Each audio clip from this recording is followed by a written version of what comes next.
you could sort of hear the reaction from Bart Scott, who was sitting there when he used that word. I need to start with you again as my former Steeler. Is Big Ben washed? So here's what's crazy. Big Ben is not washed, right? Big Ben isn't what he used to be.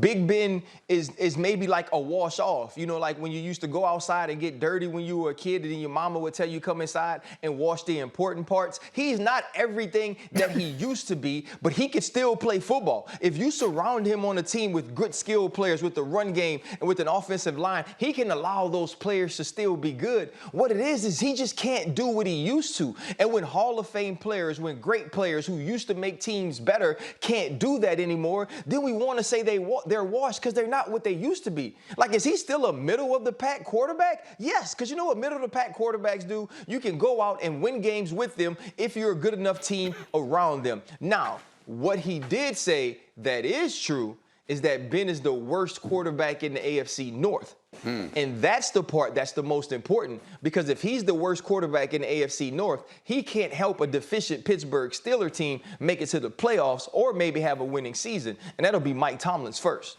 Yeah, Burrow, Mayfield, Lamar Jackson, the other quarterbacks in that division. Rex, I'm thinking back, Ben Roethlisberger beat you in the AFC Championship game one year. Is it over for him as you watch him play now? Yeah, that was Ben Roethlisberger. This certainly is not the same guy. Ryan's right about that. He's not even close to being the same guy he once was.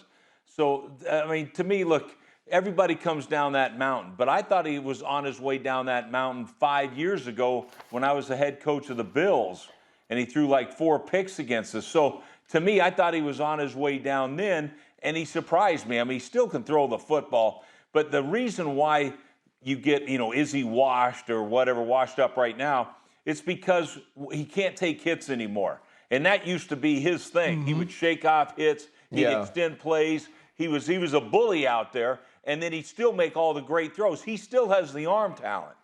But it's like what I always see now, he can't take the hits. When he's on the ground, he gets up limping.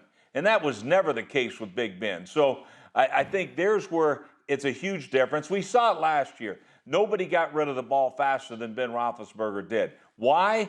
Okay, number one, he sped it up. I get it. He can recognize defenses better, but that's not the main reason. Main reason is he can't take the hits that he used to take, and his style of play has changed dramatically since those days when he was beating me in those championship games. What do you think, Graz?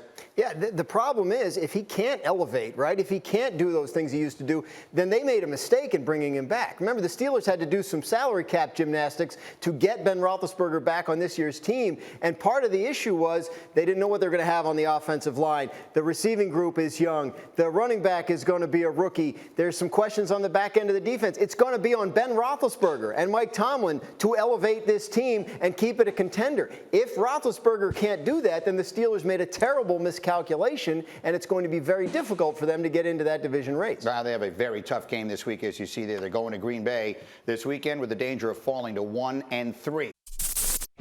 Thank you for watching ESPN on YouTube. For live streaming sports and premium content, subscribe to ESPN+.